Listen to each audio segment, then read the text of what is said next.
এই ছবিটার দিকে ভালোভাবে একটু খেয়াল করেন তো, এটা কি হিজাব নাকি ওড়না? ডেফিনেটলি এটা ওড়না, হিজাব না। হিজাব হচ্ছে যেটা একেবারে চুল ঢাকা যায়, চুল একটাও দেখা যাবে না, সেটাকে হিজাব বলা হয়ে থাকে। কিন্তু ওড়নায় চুল দেখা যেতে পারে, ওড়নাটা একটা ফর্মালিটি। তাহলে কেবিন ক্রুরা কেন এই ওড়না পড়তে পারে বিমান বাংলাদেশ এয়ারলাইন্সের? এটার একটা স্পেশাল কারণ আছে।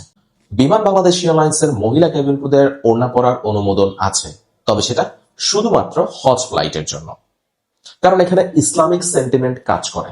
ঠিক একইভাবে আপনারা দেখবেন রমজানের সময় নিউজ প্রেজেন্টাররা কিন্তু ওড়না পরে, মাথার চুল কিন্তু কিছুটা দেখা যায়, কিন্তু তারা কখনো দেখেছেন একেবারে পুরোপুরি হিজাব পড়তে? খুব কম সংখ্যক, তবে সেটা ব্যক্তিগত ব্যাপার স্যাপার। কিন্তু এভিয়েশন নিউজ প্রেজেন্টারের সাথে আমরা সরাসরি কানেকশন করতে যাব না। এভিয়েশনের এখানে অনুমোদনের ব্যাপার স্যাপার আছে। বাংলাদেশ বিমান থেকে হিজাব পরার অনুমোদন কিন্তু কোনো ক্যাবিন ক্রুদের এখনো পর্যন্ত দেওয়া হয়নি, তাদের অফিসিয়াল স্টেটমেন্টে সেটা পাওয়া যায়নি। তবে ওড়না পড়তে পারে, সেটা ইসলামিক সেন্টিমেন্ট দেখে, অর্থাৎ হজ দেখে মহিলা কেবিন ক্রুরা চুল ঢাকার জন্য ওড়না পড়তে পারে। বাংলাদেশ থেকে কেবিন ক্রু নিয়ে থাকে যে সকল বিদেশি এয়ারলাইন্স এবং বাংলাদেশি যে সকল কোম্পানি আছে, তারা কিন্তু কেউই হিজাব পরার অনুমোদন দেয়নি। তবে কিছু কিছু বিদেশি এয়ারলাইন্স আছে যারা কিনা হিজাব পরার অনুমোদন দিয়ে থাকে, তারা আবার বাংলাদেশ থেকে কেবিন ক্রু নেয় না।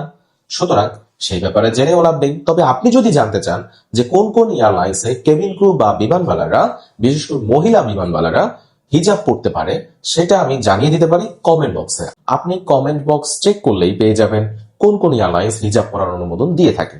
যাই হোক, পরিশেষে একটাই বলবো, অপপ্রচার থেকে দূরে থাকুন, সত্যটা জানুন, আর ফ্লাই জবের সঙ্গে থাকুন। নতুন ব্যাচ অর্থাৎ 25তম ব্যাচে যদি আপনি ভর্তি হতে চান, একটা গোছানো প্রস্তুতি নিতে চান, ক্যাবিন ক্রু, বিমানবালা, এয়ারপোর্ট অথবা এয়ারলাইন্সের যে কোনো চাকরির একটা ভালো প্রস্তুতি, ভালো গাইডলাইন ভালোভাবে যদি আপনি নিতে চান, তাহলে ফ্লাই জবের একটি কোর্সেই যথেষ্ট। সেই কোর্সে ভর্তি হওয়ার জন্য বা কোর্সের ইনফরমেশন জানার জন্য উক্ত হোয়াটসঅ্যাপ নাম্বারে নক করলেই চলবে। ভালো থাকবেন, ভালো রাখবেন। আসসালামু আলাইকুম।